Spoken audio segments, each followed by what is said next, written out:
Ok. Bom, gente, boa tarde. Essa aqui é uma live patrocinada pela Habitacional. Nós estamos na quarta edição dessas lives.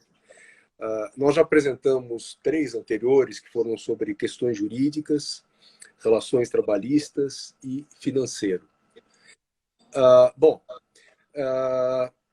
Hoje nós vamos falar sobre sustentabilidade, que é um tema que tem sido bastante demandado pela sociedade em geral e por nossos clientes em particular. Bom, para começar, eu gostaria de me apresentar. Meu nome é Rivaldo Melo, eu sou geólogo formado pela USP, com mestrado na área ambiental, tenho 25 anos de experiência em projetos ambientais. Fui presidente da ESAS, que é a Associação Brasileira das Empresas de Consultoria e Engenharia Ambiental. E há 1 ano e meio atrás, mais ou menos, eu fui procurado pela Habitacional para montar um programa de sustentabilidade na administradora. Bom, esse programa está calcado em 3 pilares. O primeiro é conhecer as características ambientais de cada um dos condomínios da nossa base. Isso foi feito através da aplicação de um questionário bastante específico. O segundo ponto, uma vez conhecidas as necessidades e as condições ambientais de cada condomínio, é propor soluções ambientais, propor soluções sustentáveis. Quando a gente fala em sustentáveis, a gente sempre tem que ter em mente essa palavra sustentabilidade, ela se baseia em 3 pilares, que é o pilar econômico, ambiental e social. Então, sempre quando a gente fala num projeto sustentável, ele está apoiado nesses 3 pilares. E o terceiro ponto foi desenvolver parceiros para implantar os projetos de sustentabilidade nas seguintes áreas: no uso racional da água, consumo de energia, e aí energia elétrica e gás, e gestão de resíduos, que é o tema da nossa live de hoje. Então, a nossa live de hoje vai ser conduzida principalmente pelo Alexandre Furlan. O Alexandre, ele tem 36 anos, ele é bacharel pelo Senac em gestão ambiental, com pós-graduação em gestão de projetos pela Escola Superior de Marketing. Ele fundou o Instituto Muda há 10 anos, e o Instituto Muda já atendeu 300 condomínios, promoveu a educação ambiental de mais de 150 mil pessoas, já reciclou mais de 2.500 toneladas de produtos retirados do lixo, que iria alimentar os aterros, E esse produto retirado do lixo gerou uma renda de 4 milhões de reais para 12 cooperativas, que, por sua vez, promovem rendas para mais de 400 famílias. Então, é um projeto muito interessante, com apoio de grandes empresas, e é disso que, com essa experiência, que nós vamos contar hoje para responder as perguntas sobre a gestão de resíduos em condomínios.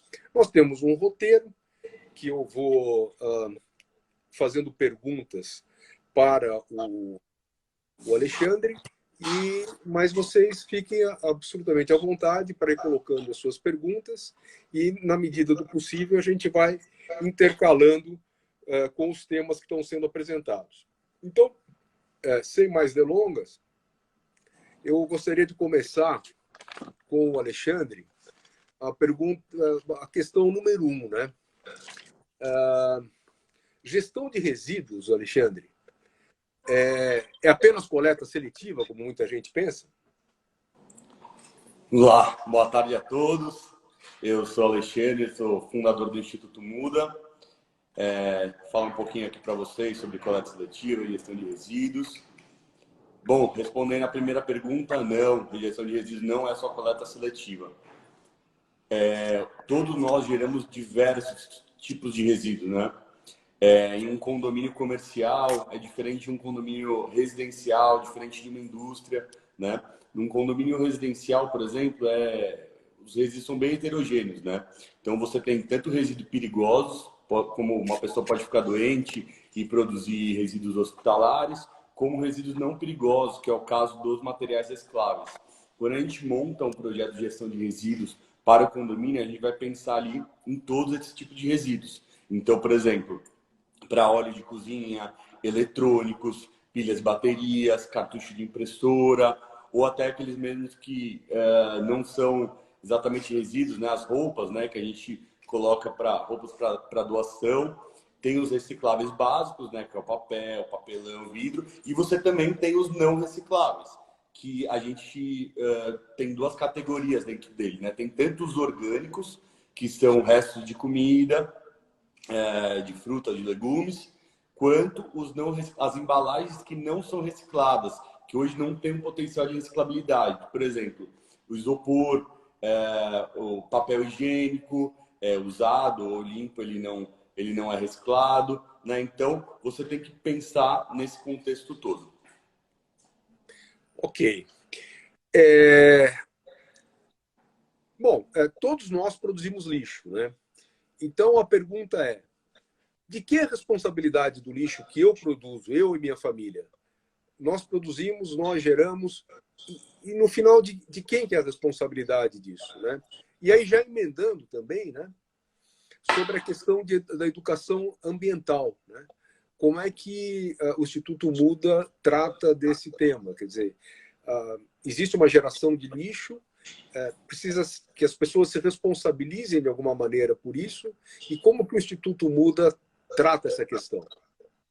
Legal. Bom, a responsabilidade do resíduo são das pessoas, né? A gente tem mania de terceirizar essa tarefa, né? Achar que, por exemplo, a responsabilidade da funcionária do lar, a responsabilidade do funcionário do condomínio, mas a responsabilidade é nossa. Nós geramos o resíduo, nós que temos que pensar como vamos separá-lo da melhor maneira e para onde nós vamos enviar, né? Então, hoje, nos condomínios que nós entramos, a ideia é sempre essa, né? Mostrar ali que é o seguinte, o resíduo já tem que vir separado do apartamento, né? Não é a tarefa do funcionário do condomínio ficar separando o material reciclável, né? Não é somente a tarefa do condomínio achar destinações. Se, por exemplo, o condomínio não está conseguindo uma destinação para o reciclável, é responsabilidade sua de tentar achar algum outro lugar, né? Hoje em dia a gente tem na cidade os PEVs, né? Então são pontos de entrega voluntária que você pode levar seu material, né? Por exemplo, grandes redes de supermercado aceitam esses recicláveis, né? Então, independentemente de onde você está, se não tem a coleta seletiva da prefeitura ou de uma empresa, é legal você tentar achar essas soluções. E a mesma coisa, né? Puta, grandes bancos recebem as pilhas, você tem lugar para doar as roupas, você tem lugar para levar o óleo de cozinha. Então, assim, solução não falta, né? Basta realmente encararmos que é nossa responsabilidade lidar com o nosso próprio resíduo, né? Hoje em dia, até para o orgânico, né, você tem uma solução. Você tem as composteiras domésticas, né? Uma empresa parceira nossa, que é referente à Morada da Floresta, ela vende essas composteiras domésticas, né? Um produto barato que você consegue compostar seu resíduo orgânico, né? Então, Só comentando esse tema, Alexandre, eu faço aqui em casa essa composteira doméstica e é uma Legal. coisa bem interessante. O resíduo produzido é utilizado no jardim aqui do condomínio, né? Exato. Pode ser no próprio jardim do condomínio ou no jardim da sua casa, né? Em qualquer lugar. Ou, sei lá, no jardim, se a sua mãe tiver um jardim, você leva lá, né? Mas o mais legal é você conseguir realmente reduzir todo aquele resíduo orgânico, né? De frutas, legumes, né? E transformar em adubo de novo. É isso aí. É importante ressaltar que quem tiver interessado nesse tema, existem vários sites aí onde pode consultar, mas aí é uma dica pessoal. Não coloquem restos de comida, porque restos de comida atraem vetores, né? Sim. Baratas, ratos. O ideal é você colocar casca de ovo, casca de frutas, esse tipo de coisa, porque aí você vai ter um resíduo absolutamente limpo e não vai ter vetores, né? Exatamente. Bom, deixa eu já fazer algumas perguntas aí que estão entrando aqui da assistência. Uma, como é que está a questão de reciclagem de isopor, Alexandre? Legal. Uma dúvida bem recorrente, né? Aqui nós temos um conceito que é o seguinte: tudo é reciclável, mas nem tudo é reciclado. O que acontece? Por a localização, por tecnologias, por um monte de fatores, por questões econômicas, muitos resíduos não são reciclados, né? Então, um resíduo, por exemplo, que a gente tem aqui em São Paulo que a gente recicla, de repente no Nordeste não recicla, ou vice-versa. O isopor é um desses casos. Hoje em dia, você tem uma única cooperativa, duas, máximo, que reciclam o isopor. Por quê? O isopor hoje ele é 90% ar, né, e 10% plástico. Ele ocupa um grande volume. Então, para a cooperativa conseguir receber, ela tem que ter uma máquina que ela compacta o isopor, né? E aí vão ficar uns talumes brancos e aí ela consegue dar a destinação. O isopor tem valor no mercado? Ele tem valor no mercado, ele consegue ser reciclado. Só que pouquíssimas cooperativas, na verdade quase nenhuma, tem essa máquina. Ou seja, ela armazena no galpão dela um grande volume e quando ela vai retirar, ela ganha R$ 50 por um caminhão inteiro, né? Por isso que as cooperativas não reciclam isopor e por isso que na maioria dos condomínios que nós atuamos, na verdade em todos, nós falamos aos moradores para eles não separarem o isopor, tá? Então, como isopor, tem vários outros tipos de materiais que a gente escuta falar. Por exemplo, madeira. Madeira é reciclada. Existem empresas que fazem isso. Só que no seu condomínio, a quantidade de madeira que você vai gerar não vai dar logística para uma empresa pegar e reciclar ela, entendeu? E a mesma coisa, embalagens de salgadinhos, elas também têm potencial de reciclagem. Só que as cooperativas não conseguem dar vazão, elas não têm para quem vender, né? Então, os moradores, os consumidores, né, que estão também assistindo, todos nós somos consumidores, na verdade, temos muitas dúvidas, porque a gente lê num lugar que o isopor é reciclado e em outro que não é. Você não sabe o que fazer. Como que a gente tira essa dúvida de vez? Você vai perguntar para quem coleta no seu condomínio ou na sua casa. Você recebe o isopor? Se ele receber, tá ótimo. Agora não adianta, a reciclagem não tem um padrão, né? Tem nos Estados Unidos, por exemplo, reciclam coisas que aqui não reciclam e também vice-versa, né? Os Estados Unidos levava todo o resíduo para a China, né? Todas as embalagens, e a China agora proibiu, né, os Estados Unidos de mandar, e agora eles vão começar a reciclar um monte de coisas. Então, resumidamente é isso, tá? O isopor, ele tem potencial de reciclagem, mas você tem que perguntar para quem está coletando se é ou não é. Perfeito. Existe também a questão do óleo. Como é que vocês têm trabalhado com a questão do óleo?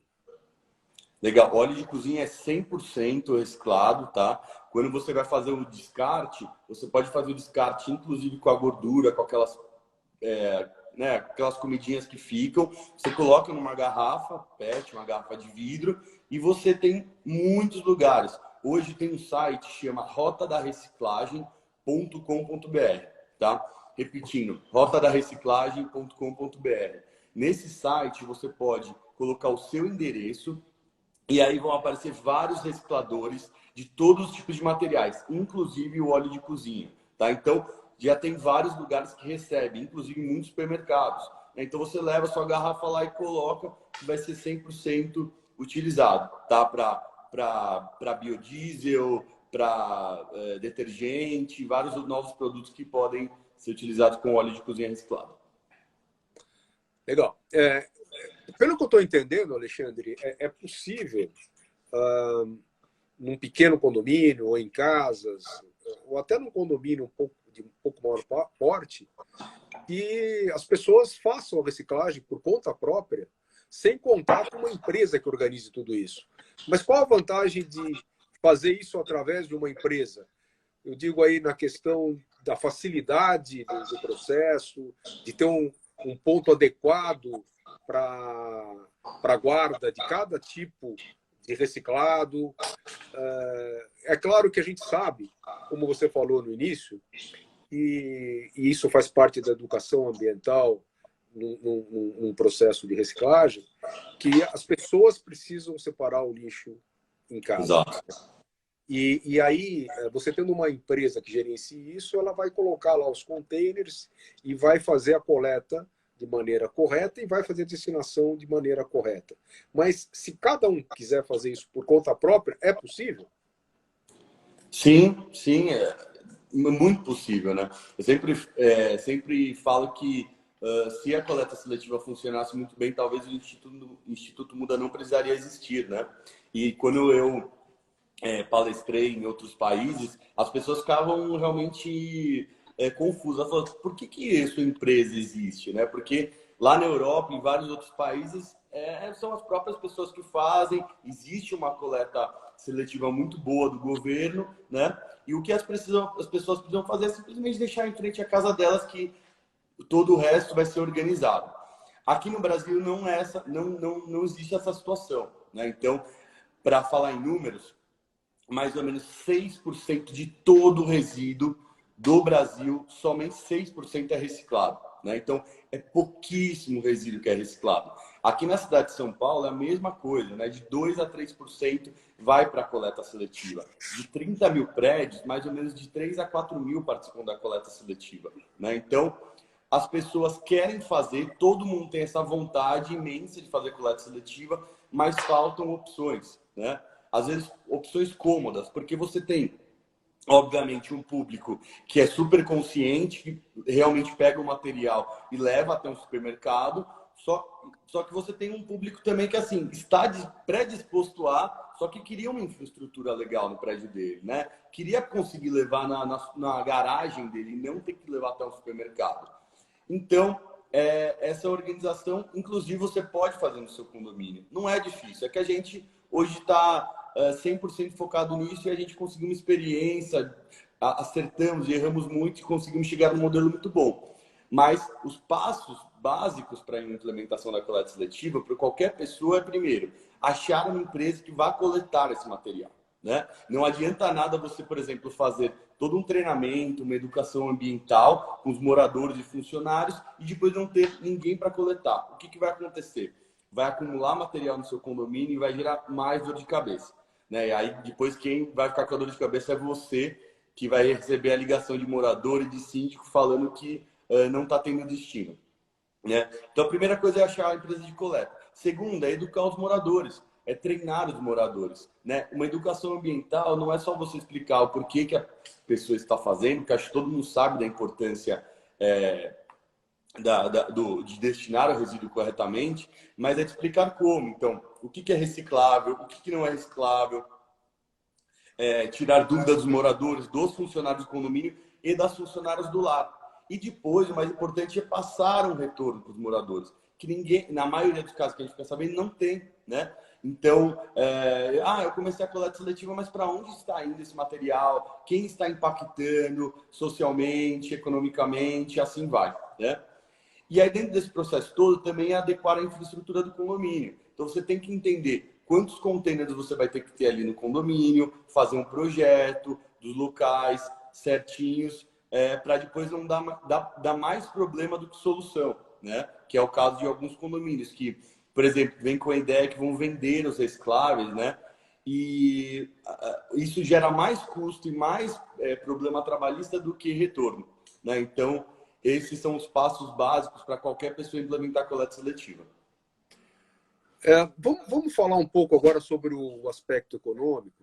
Inclusive, tem algumas perguntas aqui que até foi feita uma pergunta e foi respondida aqui pelo um outro participante, que é a questão de incentivos governamentais para reciclagem, né? A gente sabe que existe o IPTU verde em algumas cidades.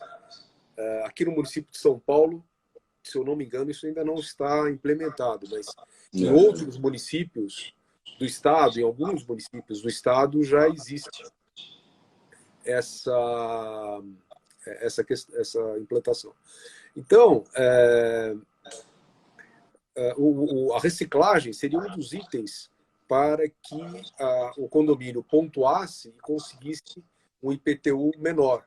Você tem mais alguma informação sobre isso, Olha, o único lugar que eu sei que tem o IPTU verde é Guarulhos, mas que assim funciona muito mal, né? Então, assim, as diretrizes estão lá, mas para você efetivamente conseguir o desconto de IPTU é muito difícil, né? Então, você tem alguns aspectos ambientais, né? Você tem, por exemplo, a coleta seletiva, você tem que economizar água, energia, vários pontos ali, né, de sustentabilidade em prédios. E aí você consegue, mas na prática é bem difícil. Seria muito legal nessa cidade implementasse. Mais uma coisa ainda no aspecto econômico, muita gente crê, e na prática isso acontece, que a coleta seletiva gera lucro para o condomínio. Você poderia desenvolver um pouco sobre isso? Sim. Bom, a coleta seletiva, há muitos anos atrás, ela tinha realmente... isso realmente acontecia, né? Alguns condomínios, mas há muitos anos atrás, tá, gente? Sei lá, mais de 15 anos. Os condomínios vendiam os materiais e aí eles arrecadavam para pagar alguma coisa para o funcionário ali, né? Hoje em dia, essa realidade não é verdadeira, é um mito. O condomínio que ele fala que faz a coleta seletiva, vende, ganha receita, como eu falei, ele gera outros problemas. O que acontece?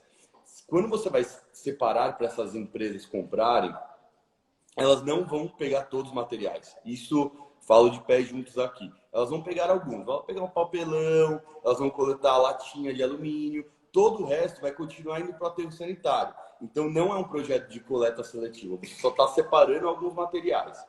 O que acontece?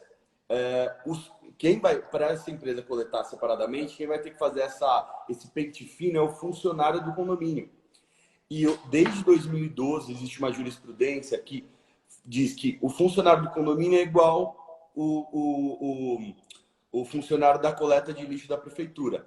No momento que ele está colocando a mão no resíduo, seja na latinha, seja no papelão, o condomínio tem que pagar a insalubridade máxima para o funcionário. O condomínio não sabe disso, acha que está contribuindo ali com o funcionário, dando uma caixinha para ele de 100, 150 reais para o cafezinho, só que isso depois volta totalmente contra o condomínio. Existem milhares de casos já, né? Porque o juiz vai entender quanto tempo o funcionário mexia com aquele resíduo por dia e quanto tempo ele passou ali no condomínio. Imagina o tamanho da conta, né? Então... esse é um assunto realmente bastante importante, que são os riscos, né, gerados por uma implantação mal feita de coleta seletiva. Aqui é uma questão que eu coloco para você, mas eu acho, particularmente, não sei qual a sua opinião, que uma implantação mal feita de coleta seletiva é pior do que não fazer. Exatamente, concordo perfeitamente. Porque é o que eu falei, se você não planeja, por exemplo, você tem que ter uma área de armazenamento dos resíduos. A maioria das empresas, elas não vão coletar diariamente no seu resíduo, no seu condomínio. Então você tem que ter um espaço. Se você não planeja ou a quantidade de coletas ou a quantidade de containers, você vai sofrer com o acúmulo de material, né? E aí quando as pessoas, os moradores veem o material acumulado, eles entendem que não está funcionando. E aí eles se desmotivam e acabam não fazendo a coleta seletiva. Então, perfeito, Ivaldo. Eu acho que se você quer implementar no seu condomínio inteiro, não somente levar o seu reciclável para um supermercado, você precisa montar de uma maneira estruturada, tá? E é isso, seja na parte estrutural, seja na parte da logística e da educação ambiental, né? Tem que pensar direitinho nisso. E aí, só voltando um pouco naquela opinião, gente, não dá lucro a coleta seletiva. Esse material todo, por exemplo, que a gente doa para cooperativas de baixa renda. Essas cooperativas, eles têm isenção de aluguel da prefeitura, de água, de luz. Eles recebem o material e mesmo assim eles tiram 800, 900 reais por mês, né? É uma população super de baixa renda, que normalmente são ex-moradores de rua. Então, se realmente desse lucro, eles estariam todos milionários, né? Porque é só a gente doa 150 mil reais mensalmente para essas cooperativas. Só que proporcionalmente ao custo que elas têm que ter de separação, né, de coleta e várias outras coisas, não fecha a conta. ok, não, a gente já entendeu que a reciclagem não é, vamos dizer assim, lucrativa num primeiro olhar, mas o processo todo acaba gerando aspectos econômicos favoráveis ao condomínio, né? E a gente pode citar vários, como você já citou, a segurança jurídica, né? De não ter lá um funcionário mexendo no lixo que depois pode representar contra o condomínio, a segurança patrimonial, quando você faz uma reciclagem mal feita e entra um catador que você não sabe quem é dentro do seu condomínio para levar lá umas latinhas. Você pode, eventualmente, uma implantação bem feita de um projeto de reciclagem, você precisar de menos funcionários no seu condomínio, porque há condomínios onde praticamente um funcionário ele fica à disposição da coleta de lixo, sendo que se cada morador cuidar do seu lixo e tiver um sistema bem organizado para armazenar esse lixo e depois ser coletado e destinado, você pode diminuir até o seu quadro de funcionários, dando uma vantagem econômica para o condomínio. Agora, por último, você pensa, ou você tem alguma informação mais abalizada sobre isso, de que em condomínios onde é implantado um sistema de gerenciamento de resíduos bem feito, isso valoriza o condomínio? Valoriza bastante, né? Valoriza porque você consegue ter redução de custos operacionais. Se você implementar, tá? E é muito importante deixar claro a estratégia que você adotar e se você realmente fizer uma implementação profissional. Primeiro ponto, tem muitos condomínios que eu tenho certeza que muitos vão se identificar aí com o que eu falar agora, que estão nos assistindo, que tem aqueles containers quadrados de roda, né? Em que ficam localizados lá no subsolo, os moradores vão lá, jogam a sua sacolinha de supermercado e depois o que vai acontecer? O funcionário vai ter que virar aquele container para reensacar e levar para a prefeitura coletar, porque a prefeitura não vai coletar milhares de saquinhos de saco de supermercado, nem até porque imagina a quantidade de vezes que o funcionário do condomínio teria que ir até lá fora levar, né? Nesse processo, você tem um gasto de sacos de lixo altíssimo. Quando você implementa o sistema de big bags no condomínio, em que essas big bags, gente, praticamente é um saco de ráfia, tá? Grande, em que você joga todo o material dentro e você consegue reutilizar essa big bag com a empresa que está coletando. Então, você vai ter uma economia no mínima de 70% de sacos de lixo. E para o não reciclável, a mesma coisa. Você tem que procurar comprar containers de 240 litros que eles já caibam os sacos dentro. E aí você vai, com isso, economizar 100% do trabalho de reensacar o resíduo, seja o reciclável, seja o não reciclável. Vamos pensar, gente, um funcionário de limpeza, ele vai custar para o condomínio no mínimo uns 3 mil reais, né? Só aí você economizou isso, dependendo do tamanho do seu condomínio, tá? Acima de 100 apartamentos, normalmente você conseguiria essa redução. Você vai reduzir 70% de sacos de lixo, você vai ter menores custos trabalhistas, com certeza, tá? E isso é uma das possibilidades, além de se adequar à norma, né? Que hoje em dia, a lei da coleta seletiva, muita gente não sabe, mas existe uma lei na cidade de São Paulo que obriga, né, a coleta seletiva acima de 50 apartamentos. É uma lei de 2007, pouco fiscalizada, mas é uma lei, né? Então, e hoje em dia, com certeza, pessoas que já têm a coleta seletiva no seu condomínio, que vão morar em outro, quando sabem que tem um processo legal, obviamente que valoriza, né? Igual você chegar no condomínio e ter uma conta de luz, de água baixa, né? Os moradores valorizam esse tipo de situação. Alexandre, essa lei que você citou não é essa mais recente da prefeitura, obrigando as empresas a se cadastrarem, é uma outra lei, né? É uma outra lei, é a Lei 12.528, um decreto de 2007, que obriga os condomínios, né? É uma mesma lei que fala de shopping centers. E aí isso vale para condomínio residencial também? Essa é para o condomínio residencial, tá? Okay. Outra lei que começou em 2010, que é um decreto do Kassab, ele falou que os condomínios comerciais indústrias, comércios, escolas, que gerarem acima de 200 litros por coleta, eles são obrigados a pagar para uma empresa privada retirar o resíduo comum e o reciclável deles, tá? A prefeitura não coleta desses condomínios. E o ano passado teve, como digamos assim, um reforço dessa lei, que é engraçado, né? Reforçar a lei que já existe, mas foi um decreto para todas as empresas, 100% das empresas da cidade se cadastrarem no sistema único da ANLURB, que é a Autoridade de Limpeza Urbana. Né? Aí então, não é para o residencial, né? Não é para o residencial, não vale isso. Seja se você tiver 5 apartamentos ou 500 apartamentos, o condomínio residencial não entra nessa lei, tá? Mas entra naquela anterior que você falou. Exato, a lei sempre foi a mesma, de 2010. O que teve ano passado foi um decreto para realmente obrigar todas as empresas a se cadastrarem. E aí o governo ele queria bater as informações. Então, por exemplo, você se cadastrou ali sua empresa. Eu tenho 150 funcionários. Qual a sua geração? 200 litros.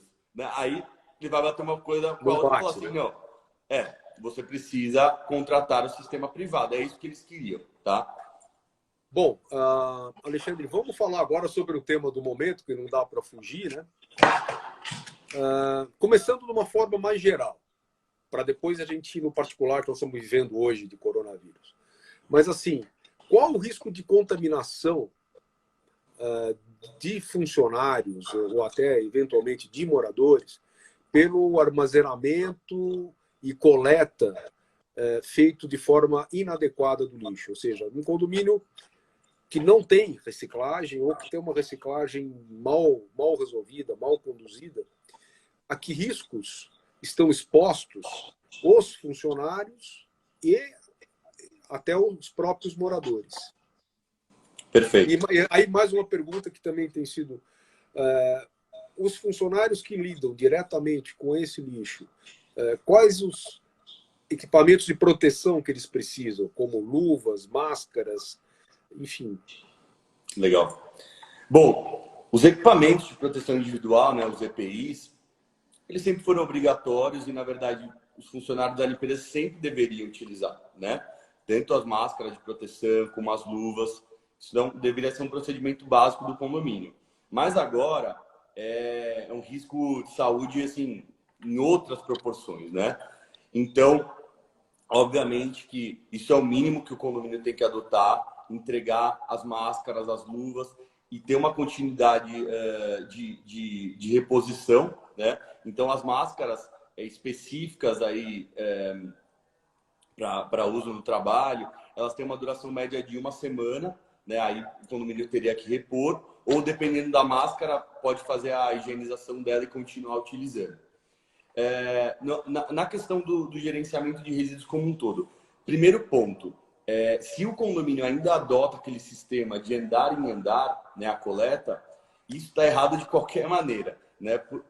Porque é um decreto estadual, já muito antigo, alinhado com a norma dos bombeiros, que não pode ter lixeira nos andares. Tá? Então, para quem está nos ouvindo aí, saber que isso é proibido por lei estadual. Você não pode ter lixeira nos seus andares. E outra coisa, mesmo quando for porta a porta, não tenho lixeira no andar, mas meu funcionário pega diretamente no meu apartamento. É um baita de um risco. Hoje, já tem alguns estudos que falam que o material reciclável ele fica alguns dias aí, ele pode ter o coronavírus. Então, por exemplo, quando o funcionário está ali pegando direto uma caixa de papelão e não ter ainda a EPI, o risco aumenta muito, né? Então, são duas coisas. O porta a porta. Primeiro, ele pegar essa caixa, se ele tiver com EPI, ok, mas mesmo assim há um risco. E aí, quando você automatiza esse processo, do jeito que eu falei, quando tem um container com as big bags dentro, tem um container já com saco de lixo, você praticamente não tem manuseio do funcionário, né? Então, você diminui muito o risco dele, né? Mesmo que até que numa situação ali que, sei lá, ele está sem EPI por algum caso, você não vai ter o manuseio dele direto, tá? Então, o que eu diria de aconselhamento para os condomínios é isso. Primeiramente, EPI sempre e manter um controle. É muito importante coletar as assinaturas dos funcionários com letra legível, para que isso também não gere um problema trabalhista futuro. E outra coisa é parar com a coleta porta a porta, com certeza. É para parar a coleta seletiva? Não, não é para parar a coleta seletiva. A gente sempre incentiva que as pessoas continuem fazendo a coleta seletiva. A gente tem um problema de saúde, mas não é por isso que a gente vai deixar uma questão ambiental tão importante, né? Hoje o material, por exemplo, que a gente está coletando, que a gente doa, a gente deixa ele em média 3 a 4 dias armazenado antes que as cooperativas comecem a fazer a coleta seletiva, né? Então a gente também fez as adaptações necessárias para que o morador continue fazendo a separação, que inclusive no momento está uma geração muito mais alta, né? Porque as pessoas estão em casa, né? Estão gerando muito mais resíduo. Legal. Na sua experiência, vocês já implantaram processos aí, de gerenciamento de resíduos em mais de 300 condomínios, né? Qual que é o maior entrave para que isso aconteça num condomínio? A implantação do processo de vocês em um condomínio, ou de vocês, ou de qualquer processo de reciclagem organizado, né? Legal. Bom, o Instituto Muda, na verdade, implementou mais de 400 condomínios, mas hoje em dia, atualmente, nós estamos em 300, né? Então, a gente coleta ativamente em todos esses 300 condomínios na cidade de São Paulo. O maior entrave, primeiro ponto, é essa questão econômica, né? Que tem um conflito muito grande de, eu preciso pagar para destinar, né? Eu quero receber pelo meu resíduo. Já dá um conflito ali interno entre os moradores, o conselho, o síndico, e acaba impedindo o processo. Ou tudo que vai... tudo que o condomínio vai ter que investir para esse processo. Então, imagina, numa assembleia, os condôminos falaram, vamos fazer a coleta seletiva. Seja de qualquer maneira, serão necessários investimentos. Seja um container, seja um depósito, adequar um depósito, seja sacos de lixo diferenciados, seja a coleta, né? Então, esse é o primeiro entrave. Quando... aí o resto eu explanei um pouco na outra questão, mas aí são todas as etapas, né? Primeiro, ter um projeto bom, saber a estrutura necessária, educar e treinar os moradores, dar os feedbacks para os moradores e ter uma coleta constante. O segundo ponto, que é mais crítico, é a coleta, né? Aí, inclusive, eu vi algumas pessoas comentando aqui, né? O maior problema é a coleta. Eu também acho que é um dos maiores problemas. Como eu falei, a coleta seletiva da prefeitura é muito baixa pela quantidade de pessoas e condomínios que nós temos aqui na cidade de São Paulo. E se você não... E aí você tem aquelas outras empresas super informais, que são aquelas combis caindo aos pedaços, pegando alguns materiais, que aí o síndico vai se identificar com o que eu estou falando, ele coleta uma vez, uma semana, depois não passa mais para coletar. O catador, que assim, hoje a opinião do Instituto Muda é o seguinte, os catadores começaram com a coleta seletiva, eles têm um papel social super importante, né? Aqui, coleta seletiva no Brasil não é só questão ambiental, é questão social. Tem muita gente que vive o dinheiro que ele tem para comer no dia da latinha que ele vendeu, né? É muito importante. Só que nós aconselhamos sempre esses catadores a entrarem nas cooperativas, né? Onde eles vão ter uma jornada de trabalho, eles vão ter registro, eles vão ter férias, eles vão ter um salário mais constante e não vão estar expostos a tantos problemas. Hoje o catador está exposto a ser atropelado, ele mora normalmente na rua, né? Então, adoramos o trabalho dos catadores, mas aconselhamos sempre eles a entrarem nas cooperativas, né? E fazerem o que eles fazem melhor, que é realmente fazer a triagem do material, a segregação, não coletar por aí. Até porque, né, Alexandre, nos tempos atuais, muitos desses catadores são moradores de rua, né? E quando o governo fala fique em casa, essa é uma pergunta difícil para eles responderem, né? Porque eles não têm casa. Difícil. Inclusive, então, inclusive as cooperativas que a gente está doando, né? Muitas fecharam, né? E só que ao mesmo tempo que elas são aconselhadas, às vezes, a fechar, elas não têm recurso. As cooperativas que a gente está falando dia a dia na prática, tá? Não no blá blá blá que a gente vê em reportagem, em LinkedIn, Facebook, as cooperativas estão ganhando recursos, estão nada, não está chegando dinheiro para elas. Já tem gente passando fome, né? Essas cooperativas têm um fluxo de caixa diário, né? Então, muitas das cooperativas que a gente está falando não estão recebendo doações, seja de alimentos, seja de recursos financeiros, e elas têm que continuar trabalhando. E a mesma coisa do catador. Se ele não recebe um recurso financeiro, ele não tem jeito, ele vai ter que ir para a rua castar latinha para sobreviver. E, Alexandre, emendando isso também com outras questões que foram colocadas aqui, qual que é o tamanho desse mercado hoje, de cooperativas? Quantas pessoas estão envolvidas nisso? Existe um valor estimado desse mercado? Existe, assim, o mercado vamos partir primeiro de condomínios, né? São condomínios, a gente tem 180 mil, né, no Brasil. Falando de cooperativas, aqui na cidade de São Paulo, a gente tem mais ou menos 23 cooperativas formalizadas.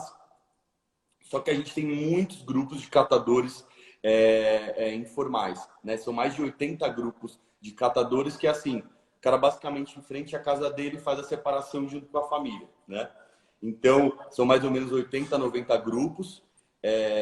Hoje, são gerados 20 mil toneladas diárias de resíduo na cidade, sendo que somente 2 a 3% é efetivamente reciclado, né? Catadores, a gente fala acho que na cidade de São Paulo a gente está falando de mais ou menos 30 mil, 40 mil, sendo que moradores de rua a gente tem praticamente isso, né? 30 mil moradores de rua, o que a única renda desse morador de rua é do material reciclado, né? Qual outra possibilidade que ele tem? Ele não tem um emprego fixo. Ele praticamente, desculpa, mas pelo que você está falando, praticamente todos os moradores de rua, de alguma maneira, são recicladores. Sim, a grande maioria. A gente pensa na prática, eu não tinha, né? essa ideia. Ele recebe uma doação ou outra de ONGs, né? Que vão entregar alimentos e tal, que a gente sabe que tem algumas, mas no dia a dia o que ele pode fazer é pegar a carroça dele e coletar. E aí também ele está exposto totalmente, né? Hoje o catador está muito, muito mais exposto do que a cooperativa. A cooperativa, querendo ou não, tem luva, eles têm as máscaras, né? Eles têm um equipamento. O catador tem nada. Ele tem máscara, não tem luva. Então, para ele pegar o coronavírus, nossa, é uma chance altíssima. Pelo que a gente percebe, realmente a possibilidade de uma pessoa nessa condição de fragilidade adquirir um coronavírus é infinitamente maior do que uma pessoa que tem realmente condição de manter a sua higiene, né? Com certeza, muito maior. E tem um aspecto que me ocorreu agora. Você imagina que um sujeito desse, eu não sei qual o raio que eles andam por dia, mas eles andam muito. Então ele pode ser um vetor de contaminação de uma rua para outra, de um bairro para outro, de bairros que poderiam estar ali mais ou menos protegidos. Ele é mais um vetor de contaminação, né? Exatamente. Então, como eu falei, ele está totalmente exposto, ele não tem nenhum tipo de EPI. E ele, assim, a doença, infelizmente, é assim, né? A gente não sabe como a gente pega, como a gente passa, mas a gente pode tentar controlar, né? Com o uso de máscaras, lavando bem as mãos e tudo. E é isso que os catadores não têm. Então, você vê uma solução ou outra, mas na prática o que acontece é isso, né? Eu estou gostando que os nossos participantes aqui da live já estão respondendo uns aos outros. Então, a gente vai podendo tocar em outros assuntos, né? Uma das perguntas que foi colocada foi onde contactar a cooperativa, né? E a Carol que já respondeu que tem o Instituto GEA. Você conhece, não? Sim, Instituto GEA. Que tem uma lista com vários, né? Sim, uma referência aí no mercado, já estão há muitos anos, o Instituto GEA. E aí tem o site que eu falei, que é a Rota da Reciclagem, .com.br. que você consegue entrar e colocar seu endereço, e aí vão aparecer as cooperativas próximas, né, da sua casa, do seu apartamento, não só para os recicláveis básicos, mas pilhas, baterias, cartucho de impressora, óleo de cozinha e outros tipos de resíduos. É possível para o condomínio fazer um contato direto com essas cooperativas? Sim, com certeza, com certeza. Com certeza. A cooperativa vai ter o e-mail ali, o telefone, o condomínio faz o contato com elas e estabelece uma parceria, né, para coletar, né? O que acontece é que muitas vezes essas cooperativas elas não têm estrutura também para coleta, né? Então, acontece o mesmo problema. O condomínio contrata, não existe contrato, é muito difícil que exista contrato entre cooperativa e condomínio. Elas coletam uma vez e depois não coletam mais, né? Então, porque eles não... Hoje, para vocês terem ideia, acho que é legal todo mundo visitar uma cooperativa, quem puder, né? Para entender a realidade que eles vivem, que não é fácil, gente, né? Então, eles ficam ali horas e horas separando material. Não é um trabalho salubre, trabalho bem cansativo. E no final do mês, eles tiram em média R$1.000, né? Para o esforço que eles fazem, que é muito, muito grande. E as doações que eles têm algumas doações, têm isenção de aluguel e tal, mas a logística deles é muito complicado. Fazer logística não é fácil, né? Então, furo o pneu do caminhão deles, eles não têm dinheiro para consertar o pneu. Aí, coisas muito básicas. Falta um motorista, eles não conseguem colocar outro motorista. E aí, o que vai impactar lá na ponta, né? O condomínio que vai acumular esse material reciclável. Uma outra questão que foi colocada aqui, eu sou morador de um condomínio, o meu síndico, o meu conselho não quer implantar. Eu posso fazer uma denúncia? Existe a quem denunciar? Porque você citou aquela lei lá de trás. Exato. Enfim, como é que funciona isso, Alexandre? Exato. Você pode ligar diretamente para o Anlurb, também tem um disque limpeza que você pode fazer.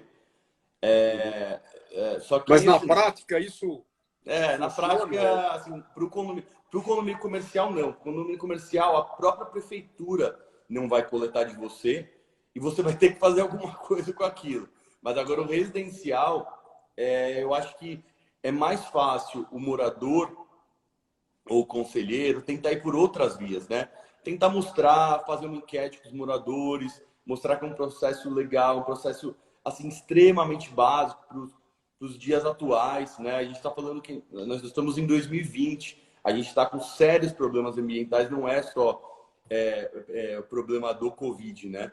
A gente está com sérios problemas ambientais, aquecimento global, mudanças climáticas. Lembra como foram aí os últimos meses, aquelas pancadas de chuva que alagaram a cidade, incêndios na Amazônia, incêndio na Austrália. Então, o problema ambiental que não falta, né? Então, coleta seletiva é o básico, o primeiro ponto assim para você falar assim, puta, estou fazendo alguma coisa pelo planeta, e aí depois disso você consegue aprimorar, né?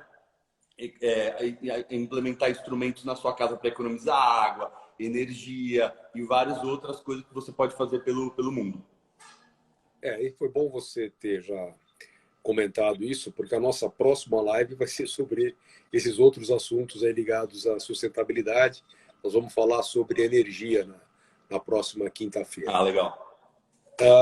Bom, nós temos ainda alguns minutos. Uma outra questão que foi colocada lá no início, mas agora é que a gente está com a condição de comentar, sobre implantação de ETS em condomínios novos, né? Bom, o ETE não é bem a praia aqui, nós estamos falando de resíduos sólidos, né? E o ETE já seria o tratamento do esgoto, né? Exato. Hoje, questão de saneamento básico é um dos principais problemas, né, no país. E aqui na cidade de São Paulo também, né? Tratamento de esgoto mesmo, aqui na cidade só tem 50%, né? Pessoas acham que a cidade de São Paulo é uma das maiores, mas 50% não tem tratamento de esgoto aqui na cidade de São Paulo. Então, existem várias empresas que oferecem esse serviço, esse produto para os condomínios residenciais. Uma estação de tratamento ali de esgoto em loco. Faz parte do gerenciamento de resíduos, mas Sim. é uma outra praia, né? Bom, uma questão também que está sendo colocada aqui sobre como convencer, né, vamos dizer, uma assembleia, um síndico, a implantar no seu prédio um projeto de reciclagem, um projeto de gerenciamento de resíduos, né? Legal. Eu acho, bom, uma das possibilidades, vocês podem nos contactar no nosso e-mail, vou te dar o da Habitacional, que é sustentabilidade@habitacional.com.br, e nós podemos apresentar as empresas que nós temos parceiras, uma delas é o Instituto Muda, para fazer a implantação desses projetos. Me parece que a melhor solução para quem queira implantar isso no seu condomínio é pedir para que uma dessas empresas entre em contato com o condomínio, com o síndico, com o conselho e marque uma visita para poder apresentar o seu projeto e como seria a melhor maneira de implantar isso. Não é assim, Exato. Alexandre? Exato. Hoje em dia, a gente está uma situação complicada, né, para o condomínio ali se encontrar, né, fazer assembleias e outras coisas. Eu acho que a gente vai, inclusive, começar a ter um movimento novo, né, que inclusive eu já sei de empresas que fazem assembleia online e utilizar da tecnologia também para continuar com os processos do prédio, né? Não adianta também parar 100% todas as atividades do prédio. O que o condomínio conseguir, eu acho que é válido, né? Então, as conversas dá, obviamente, para fazer de maneira online, explicar os pontos, as vantagens, as desvantagens que teria no processo de coleta seletiva, né? Eu acho que hoje em dia são muito mais vantagens de você explicar que vai ter uma redução de custo, vai ter uma maior organização do condomínio, vai ter menor insalubridade. É um processo básico ali do condomínio adotar a coleta seletiva, é lei, né? Então, são com esses... só que você tem que levar algo consistente, né? Não adianta falar, puta, vamos começar a coleta seletiva aqui, mas eu não tenho proposta nenhuma, eu não sei onde procurar, né? Então, como o Rivaldo falou, nós somos uma das soluções, mas existem outras soluções aí, e levar um projeto estruturado para conversar com os moradores e com os conselheiros, né? Falando de custos, falando de cronograma e tudo que envolve essa implementação. Perfeito. Isso, conforme foi mencionado aqui, pode ser feito, inclusive, na fase de projeto, né? Exato, exato. Vocês têm algum contato com incorporadores e construtoras para já entregar o condomínio novo com essa solução? Já tivemos alguns projetos com algumas construtoras incorporadoras, o que é interessante, né, comentar nisso, porque quando você vai fazer uma estrutura de um prédio, para você entender da geração de resíduos, você tem que entender efetivamente quanto vai ser gerado lá, quantas coletas você terá para você calcular o depósito. Hoje, a maioria dos condomínios que a gente vai, o síndico sempre reclama. Puta, a construtora não deixou espaço aqui, eu não tenho espaço nenhum para fazer a coleta seletiva. Não tem nenhum depósito, né? Exato. Por quê? Porque quem está ali na outra ponta, né, o arquiteto, o engenheiro, não tem noção de quanto o condomínio vai gerar, né? Então, a gente auxilia as construtoras incorporadoras nesse sentido. E mostrar para eles com cálculos, com projetos, falar assim, ó, delimita essa área para reciclável, essa área aqui para o não reciclável, faz a passagem melhor para levar os resíduos para fora, né? É super importante. Se tivesse isso mais, facilitaria imensamente. Só que hoje em dia a gente tem 30 mil prédios na cidade de São Paulo e que estão em construção são quantos, né? 300, 400, não sei o número, mas a grande maioria... demanda reprimida, né? Exato, a grande maioria é o que está construído. Então a gente tem que tentar buscar as adaptações para esses antigos e os novos, obviamente, já saírem da maneira correta. Perfeito. Bom, Alexandre, acho que a gente, como você disse, você entende de lixo para ficar dias falando sobre isso. Lixólogo. Lixólogo, né? Mas a gente tem uma limitação de horário aqui e nós vamos precisar começar o procedimento aqui de encerramento, né? Perfeito.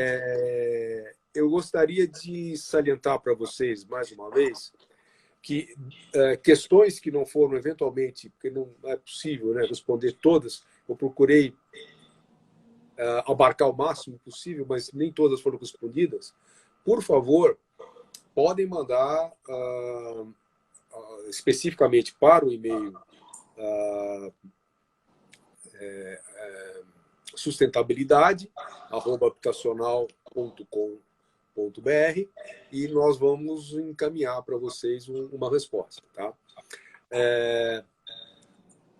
Na próxima quinta-feira haverá uma nova live da Habitacional com o título Meu Emprego e a Covid, o que muda? Esse meu emprego é o emprego dos funcionários de condomínio, então um pouco voltado para esse setor, mas vai ser uma live. E na semana que vem a gente fará uma outra sobre sustentabilidade, que nós ainda vamos divulgar para vocês exatamente a data, tá? Bom, eu agradeço muito a presença de vocês, acho que foi muito interativo, quase todos interagiram conosco, perguntaram, a gente procurou sanar as dúvidas dentro do nosso horário e peço então para o Alexandre que faça uma colocação final aí sobre o nosso tema aqui, que é gerenciamento de resíduos, particularmente no que nós estamos chamando hoje de novo normal, né, Alexandre? Exatamente. Obrigado a todos pelas perguntas, pela interação, foi super legal. E é isso, gente. Acho que as atividades do condomínio não param, a coleta seletiva não pode parar, né? Se você ainda não tem no seu condomínio, é super legal implementar, né? Levar esse engajamento para os moradores. Contem com a gente, contem com a Habitacional. Tá bom? Agradeço demais. Obrigado. Obrigado, gente. Até a próxima. Um beijo para todos. Até. Valeu. Tchau, tchau. Obrigado.